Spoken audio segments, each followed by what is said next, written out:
কি দেখাচ্ছি বুঝতে পারছেন? হ্যালো ভিউয়ার্স, আমি আমিরুল। আপনারা দেখছেন সবুজ বন্ধু এমএইচডি।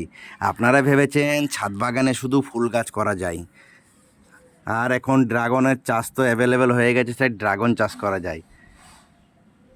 এটা ভুল ধারণা। ছাদ বাগানে সমস্ত রকম সবজিও চাষ করা যায়, যেগুলো আমি করে থাকি। দেখেন আমার বেগুন গাছে কত বেগুন ধরেছে, দেখতে পাচ্ছেন?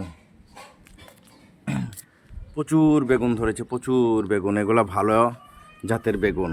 এক একটা গাছে এক এক রকম বেগুন। এ দেখেন দেখেন, এ দেখেন দেখেন, এটা দেখেন আলাদা জাত, এটাতে আলাদা জাত। এই দেখেন, এই একটা জাত। এটা দেখুন, ছোট ছোট গুটি, এটা সাদা সাদা হবে। এই দেখেন একটা, এই দেখেন, এটা আলাদা জাত। দেখতে পাচ্ছেন? বেগুনের প্রচুর জাত আছে আমার কাছে। এ দেখেন দেখেন, ও এই দেখেন, এই দেখেন দেখেন না, লম্বা লাল বেগুন। দেখতে পাচ্ছেন? আপনারাও সবুজ বন্ধুর মতো ছাদ বাগান একটা তৈরি করুন।